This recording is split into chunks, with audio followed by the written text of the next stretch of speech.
Hey everyone, welcome to my channel's Books, Scars, and Furs. My name's Leslie, and we are going to discuss The Midnight Library by Matt Haig, I think.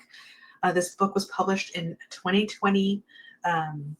It was also narrated by Carrie Mulligan. It's considered, you know what? I think it's literary fiction, but I also think it's kind of mixed up maybe with science fiction. I just realized I didn't look that up, but there's 288 pages, and I am reading this book for my Interview with a Vampire inspired readathon, specifically the adaptation of AMC's version by Roland Jones, and it's like Anne Rice's Interview with a Vampire. We are snooping, snooping onto the shelves of our beloved characters and just having discussion about books, specific books that are on their shelves and why they're on their shelves is basically the tie-in. I thought it's just a great way to promote picking a book up and reading. So for this particular prompt, it is Madeleine does not lament the past. Other works by this author are How to Stop Time, How to Stay Alive, and The Radleys, all of which I have not read. This book is medium paced. And so now we get to the synopsis. Nora Seeds is at a point in their life where they're filled with regret. Enter the Midnight Library. She steps into each book essentially all out Reading Rainbow style and lives other characters' lives, but comes to realize that she wants to live their own life after all. So this is a character that's having a difficult time clinging to the reality of life. So they're not in a good mental space, right? This was definitely a cross between It's a Wonderful Life and Everything Everywhere All at Once, and really taps into the idea of like the grass is not greener on the other side, right? All of those elements I just spoke to in this book really speak to the kind of books I like to read. This particular book just did not work for me. I understand what it was doing. I understand why it's such a beloved book, because this sold very well. It's an international best-selling book, and it was picked by Good Morning America Book Club. So yeah, it has all the hallmarks of a book that would be my jam, but it did not work for me. So much so that, I forgot their name. I'm so sorry. Someone in the comments on my post, because I was struggling through this, mentioned maybe I should do the audiobook, which I should have thought about. Excuse me, because that's definitely a route I go through at times when I have a difficult time with books. So I did that, and it still wasn't working for me. Carrie Mulligan is a great actress. Their narration didn't work for me either. So it was just a very interesting, tough time. This is like the second dud I've had, because the other one was the book Thirst for this readathon, and that book did not work for me either. All right. So for the critiques, I didn't like the writing. Some of the passages themselves didn't sound original. Like I would read something and it would just remind me of something else I've heard it before, whether it's a song, whether it's in another book, whether it's in a movie. It just didn't feel original. And at times I found the material to be a bit like didactic. So that was a surprise. Additionally, I don't know if it was only in my head, but the author, the character, I know there's a reason for this, okay? Kept mentioning Henry David Thoreau. And I don't know how many times, but it was like one too many times for me, and it was like getting annoying. So it's been a while since I gave like a negative critique, or had like such like keen examples of like what didn't really work for me. Excuse me. The positive for this book is I liked the chapter formatting. I thought that was really cool, because while it is organized, we also know like what are we stepping into. There's a chapter called Island. There's one called Permafrost. There's one that's called Equidistance. There's another one that's A Gentle Life, A Dinner with Dylan, The Many Lives of Nora Seed. I really like the titling for the chapters. It just, of all the things that worked for me, that did. So that's the one positive I could find.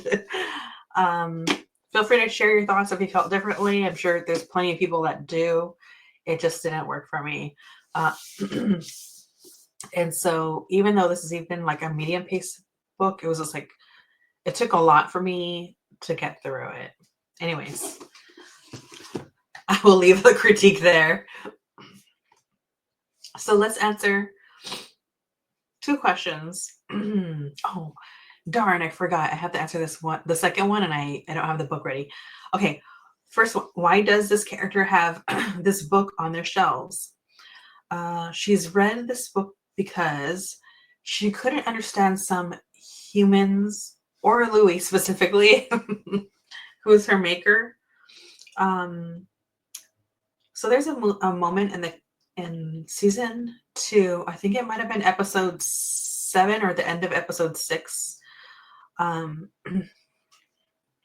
Madeleine is she just shares what she thinks, or maybe it's not just about having her feelings on her sleeve, but just like being able to connect. And even like Louis jokes like, okay, get out of my soul type of thing, which is hilarious. I think she just has a difficult time with like, I even think she would probably felt this way as a human. She just has a difficult time sometimes with like how other humans engage, or how they like move around in society. So I think that's something that she would like tap into in this book, as an examination of how someone can get to the point where they feel like they don't want to be on this earth anymore.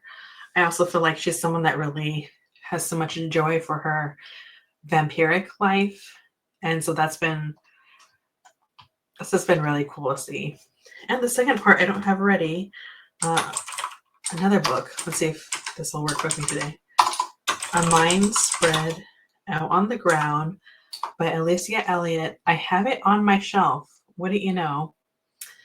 And I just totally didn't grab it when I should have. So I'm going to go ahead and share the screen to discuss with you. Let's see how this goes. I would like to suggest to Madeleine to read this book by Alicia Elliott. It's short essays. It's essay form, basically, but it reads like a memoir. Alicia Elliott is Indigenous. They are a Mohawk author, and they're telling the story of different themselves, but also like their mother living in like off and on the reservation, their mother's mental health struggles, and also like how the system that we live under is actually structured to punish those with mental health issues, and when also really to criminalize poverty. I just was I'm showing you this too, but I'm not even reading it because I read the book before. But I'll just read like the second paragraph. Elliott's deeply personal writing details a life spent between Indigenous and white communities, a divide reflected in her own family, and engages with such wide-ranging topics as race, parenthood, love, art, mental illness, poverty, sexual assault, I don't want to say that, gentrification, and representation. Throughout, she makes thrilling connection, both large and small, between the past, present, and personal, as well as politics. And it's a book that I really love. And also, if there's any book that's essay form that you're going to reread, it's going to be that one. Also check out her first debut of fiction. But I'm just going to go off on a tangent from there. But yeah, that's my review of the book. I wish I had liked it. It's been a very like topsy-turvy reading experience during Madeleine's run. I hope that there's better reading on the horizon. By the time you're seeing this, I have also just discussed The Reader, which was incredible. So I feel it makes up for all these these disappointing reads. All right, everyone. If you have anything to add regarding this book, please let me know in the chat. And life is chaos. Be kind. Read more books. Bye.